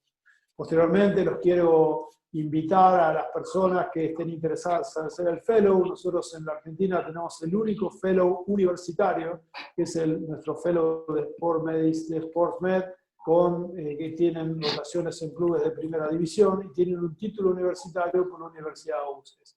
Acá lo tenemos al doctor Omar Perales de Perú, que fue un fellow espectacular, se volvió este año, acá visitando Racing y con todo nuestro equipo. Así que muchas gracias por todo. Muy amable, Gonzalo. Excelente charla. Gracias. Muchas gracias. Bueno, lo que sigue ahora son algunas preguntas que han formulado. Una de las preguntas es, ¿cómo se maneja una ruptura intrasustancia? ¿Cuándo decidir operar o no? No sé si los dos podrían o los tres podrían. No sé si queda alguna...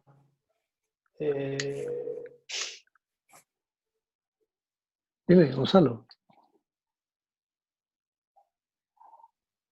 Hay un problema con la... Sí, preguntabas de la rotura intrasustancia, ¿no? Sí. Sí, ya hay estudios que refieren que la rotura intrasustancia, si bien es Hola. cierto, uno lo puede ver indemne por el lado articular y por el lado medial, y que solamente la hemos podido comprobar por la parte de la resonancia magnética, es la fuerza de cizallamiento van a ir aumentando en esta, y es factible Hola, que ¿se escucha bien? ¿Se escuchó? Sí, sí te escuchamos, Gonzalo, te escuchamos. Sí, Gonzalo. Y que se convierta en una lesión tipo paint, es decir, que sea una lesión Bien. intrasustancia. No sé si con quieren hacer extensión. preguntas, un cierre, algo más. Sí, hay unas preguntas. Yo no Gonzalo. los escucho a ustedes. Perfecto. Sí, estamos... ya, perfecto. Sí, te escuchamos. Estamos hablando de la Sí, cómo lesión intrasustancia. Entonces, Sí. cuando es una rotura sintomática, es decir, se le hace los exámenes, las pruebas diagnósticas al paciente, el examen físico, y se encuentra que está lesionado cierto tendón y además se concluye también con la resonancia magnética, ese es el paciente que se debe reparar en estas lesiones tipo de intrasustancia. Ok. No sé si Alfonso o Gonzalo quieren responder la pregunta también. A ver, ¿puedes repetir un ratito? Sí, ¿Cómo ¿cómo es el manejo? ¿Cómo manejas tú una ruptura intrasustancia cuando decides operar? Para mí el criterio que personalmente yo uso y basado un poco en la literatura es el criterio del 50%. Cuando es un desgarro de más del 50% del grosor del tendón, pienso que es buena idea hacer una reparación. Cuando es menos, trato de darle chance al tratamiento conservador. ¿Gonzalo? ¿Estás por ahí, Gonzalo?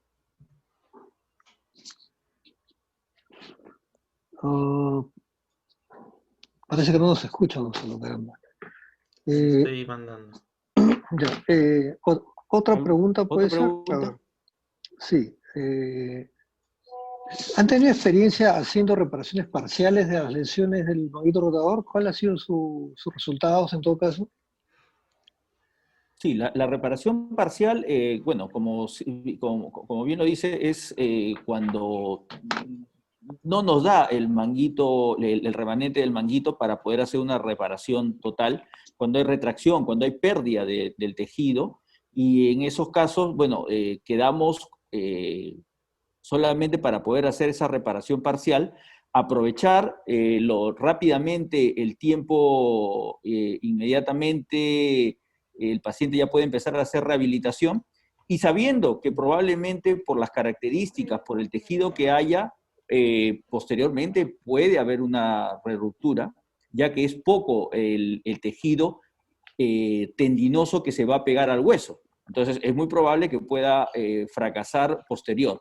Pero la idea es de que cuando sea una rotura, cuando sea una reparación parcial, lo antes posible poder mandar al paciente a rehabilitación, para que pueda haber un reacomodo de las fuerzas y de esa manera poder que aparezca un balance en las cupas. Bueno, ahora sí los escucho. Qué bueno, qué bueno. En un momento me los había perdido.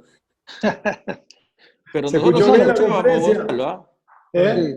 Nosotros sí te escuchábamos. Sí, Perfecto. Hay un momento que no tenía más feedback, no sabía, quedaron duros. Gonzalo, una pregunta. Gonzalo, Sí. tú has tenido definitivamente experiencia con las reparaciones parciales, ¿no? Antes de... ¿Y cómo te ha ido? ¿Qué tan buenos resultados has tenido? ¿O tuviste antes? Hay muchos estudios que hablan que la reparación parcial tiene los mismos resultados que las reparaciones totales. Lo que sí que el ascenso de la cabeza humeral en algún momento le da dolor al paciente, pero depende de la actividad que tenga el paciente. Entonces, nosotros tenemos todos trabajadores en el campo, porque estamos en Latinoamérica, y lo que tenemos que ver que la realidad nuestra no es la realidad de Europa, en Estados Unidos, y puede ser muy parcial a algunos lugares de Asia. Entonces, las reparaciones parciales las tenemos que tener en cuenta, porque si tenemos un paciente de 50 años, trabajador de campo, que tiene que hacer fuerza, nos ha tenido una reparación supraespinoso y de mucho tiempo, y ya tiene un Gutalier grado 3-4, no le vamos a poder reparar el infraespinoso, se cae, tiene el infraespinoso roto, que es lo más frecuente, y podemos hacer una reparación del infraespinoso, no repararle el subescapular, ponérselo sobre la cabeza, y ese paciente va a poder seguir ganándose su pan y va a poder seguir trabajando en el campo. Por eso es muy, muy común nuestra realidad de la gente del interior, de nuestros lugares, de Perú, de Argentina, en donde no todos los centros van a ser lo de Lima o lo de Buenos Aires, donde podemos hacer una prótesis reversa a ese paciente. Entonces tenemos que tener todo este arsenal. Por eso decir, no hay que hacer más reparaciones parciales, hagan prótesis reversa o hagan reparaciones capsulares superior, no es adecuado si conocemos nuestra realidad. Hay que seguir haciendo, le va a mejorar la calidad de vida al paciente. Lo que tenemos que saber es que muchas lesiones masivas retraídas andan muy bien con kinesiología también. Entonces, eso lo tenemos que saber muy bien. Y lo que mejor le tenemos para ofrecerle al paciente es lo mejor que sabemos hacer nosotros. Tenemos que ser honestos y decirle, no, esto no se puede reparar. Muchas veces sí, haciéndole reparaciones parciales, el paciente mejora mucha calidad de vida. Ok, muchas gracias. Es una pregunta para los tres. A ver, es conocido que cuando uno entra a operar una lesión del manguito, suele haber una lesión del tendón del bíceps, de la posición larga del bíceps, casi fijo. ¿Cómo tratan esa lesión normalmente? ¿Hacen tenotomía? ¿Siempre hacen tenodesis? ¿Lo incluyen a veces en la reparación del supraespinoso infra? ¿Siempre lo desinsertan de la glena o en algunas ocasiones pueden no desinsertarlo en la glena y aún así fijarlo? No sé. A ver, para A los ver, tres. Mira, no sé, bueno. lo que yo hago es, antes de hacerle algún gesto al bíceps, que se supone que es, como tú mencionas, que ya tiene una lesión en las poleas y que se le va a tener que hacer una tenotomía o una tenodesis, es ver en qué condiciones está el manguito. Si el manguito es una cuestión que puede repararse, pero que va a haber una reparación parcial, como las que menciona Gonzalo, lo que yo hago es una tenotomía, y que también se puede hacer tenotomía o tenodesis, pero dejo un muñón largo es decir, no lo desinserto a nivel de la glena, lo dejo largo y lo utilizo como un autoinjerto para que aumente la superficie en la ruptura. Entonces, de esa manera puedo, la rotura parcial, tratar de aumentar un poco el área, que no haya tanto defecto. Cuando es un paciente joven, decidir que definitivamente acá ya no viene tanto de la parte estética, sino la parte que va a movilizar, yo prefiero hacerle una tenodesis. Cada vez hago más tenodesis, sean pacientes varones, mujeres, como les digo, ya la parte estética ahora está, no solamente es la mujer delgada, como se decía hace unos años, ¿no? Mujer joven, delgada, hazle tenodesis, al resto hazle tenotomía. Yo no creo en eso. Pienso que sí es importante hacer las tenodesis en gente joven. Y creo que también por ahí había una pregunta de si es que se utilizaba como injerto. Sí, definitivamente lo utilizo. Por eso digo, primero veo. Si veo que la reparación del manguito va a ser completa, entonces ahí sí lo desinserto y le hago tenotomía o tenodesis, desinsertándolo del tubérculo glenoideo y resecando la parte intraarticular de la porción larga del bíceps. Ok, gracias. Bueno, Yo personalmente pasé por todos los estadios en donde hicimos apenas veíamos el tendón un poquito, hacíamos tenodesis. Hemos tenido muchos problemas de dolor postoperatorio, sobre todo en pacientes activos. El paciente que es muy demandante por ahí da dolor. O sea, de hacer mucho, hacer menos, hacer más tenotomía. Y actualmente lo que hacemos es, como decía el doctor Carreño, ese bíceps que antes lo cortábamos, hoy nos puede servir para aumentar y usarlo de espaciador superior en la reparación. Entonces, no lo cortamos a proximal, sino lo cortamos a distal, para que ese bíceps sirva para aumentar la reparación. Y después de pasar de hacer tenodesis subpectoral, hacer tenodesis en la corredera, y actualmente hacemos muchas más subpectorales a cielo abierto, se hace muy rápido, y es como el caballito de batalla en donde tenemos menos complicaciones. O sea, pasamos de todo lado. Ok, gracias. sí, Alfonso. igual creo, ahí quiero recalcar porque yo hago muy parecido, si bien he hecho pocas reconstrucciones con aumentación de bíceps, las he hecho, me parece muy gratificante, sobre todo en lesiones difíciles, sobre todo en dos situaciones.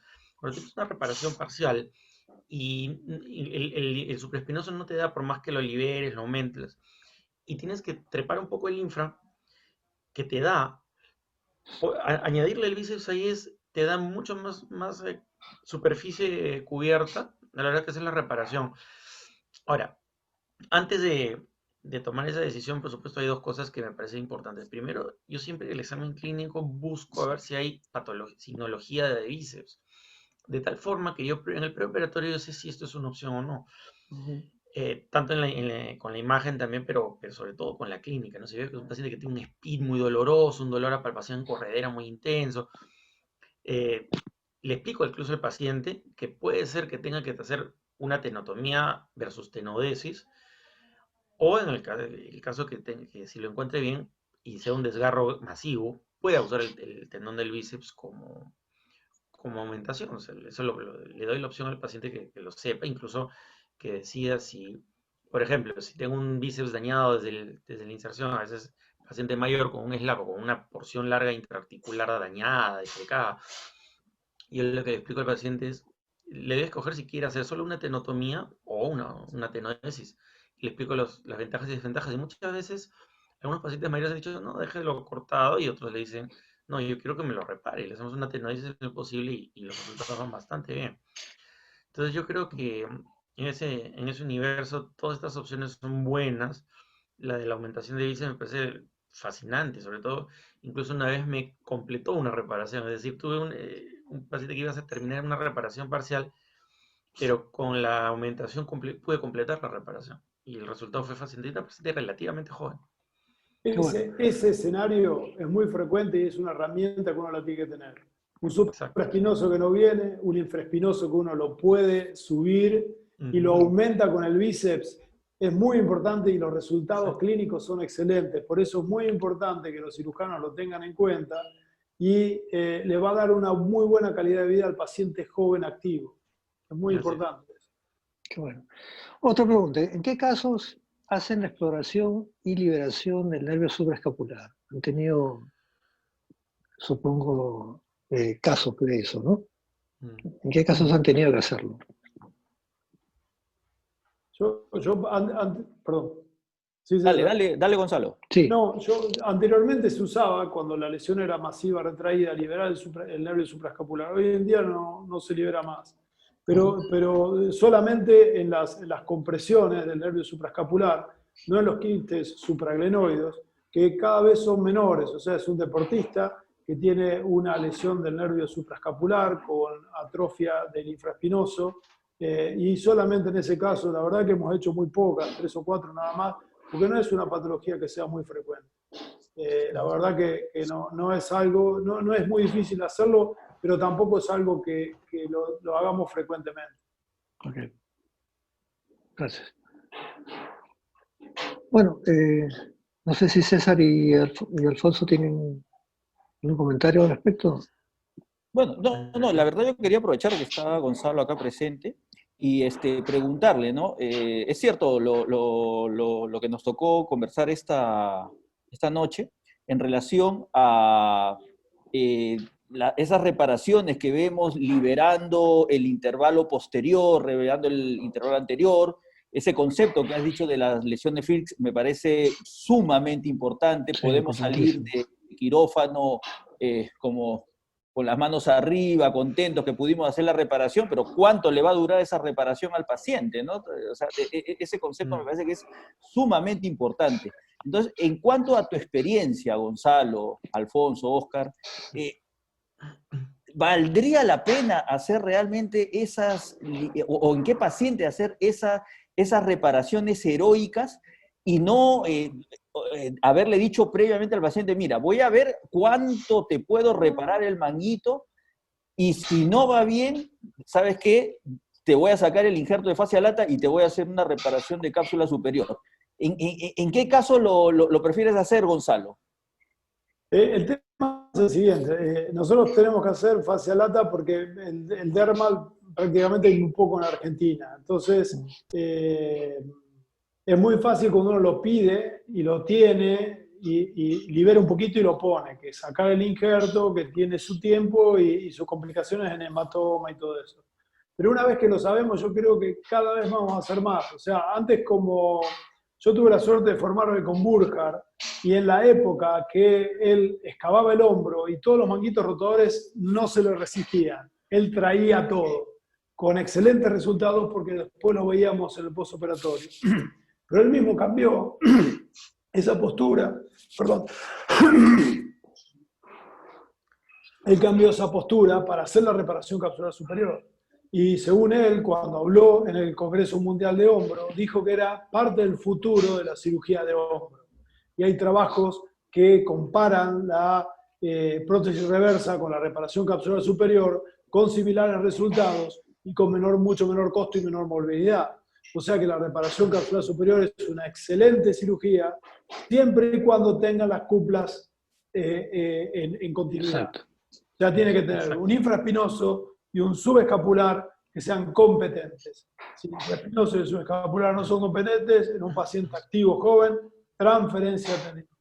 Por eso yo creo que el futuro, así como antes nos entrenamos mucho en traer todo el manguito rotador, hoy nos tenemos que entrenar en ponerle la reparación capsular superior y nos tenemos que entrenar también en hacer transferencias tendinosas.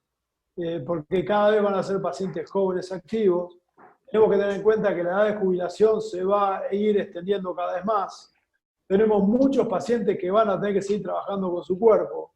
Así que es preferible no hacerle prótesis reversa y mantener esa población joven activa, que va a ser joven activa hasta los 75, ¿no? Y esa población joven activa, creo que estamos bastantes médicos, ¿ah? Sí. Vamos a ir a jubilarnos cada vez más tarde, creo, tal como van las cosas. Cada vez estamos más ahí. Por eso antes decíamos 40, ¿viste? 50, y ya lo vamos moviendo cada... Sí, es verdad. Definitivamente. Muy bien. Bueno, muy bien. Yo creo que ha sido muy fructífera la reunión. Les agradecemos a todos, especialmente a ti, Gonzalo, por la hora y tu tiempo precioso que un placer, nos has brindado. Realmente un Gracias, placer. Gracias a Gonzalo. César, gracias a Alfonso. Y bueno, no queda más que despedir este webinar por esta vez. Me parece que ha sido muy bueno, como todos. Les agradezco mucho a todos, a Miriam también, por supuesto. Gracias. Gracias. Quedamos entonces Muchas para el gracias, siguiente mes. Oscar. Encantado. Gracias, Alfonso. Gonzalo, un abrazo a la Gracias. Ya distancia. saben que Gracias. pueden contar conmigo para todos, los que estén Gracias, interesados en el gracias. pelo. Y nos Un pueden abrazo. llamar. naturalmente, y también gracias a nuestros auspiciadores, a Conmed, a Abortron y a Teva, ¿no? Que nos han apoyado esta Por noche supuesto. también. Muchas gracias. Gracias, Gracias, Gonzalo. Siempre Excelente, un un placer placer, tenerte nos y vemos contribuir pronto. con Nos vemos pronto. Nos vemos. las actividades. Gracias. Cuídense, gracias por todo. Gracias. Hasta luego. Abrazos.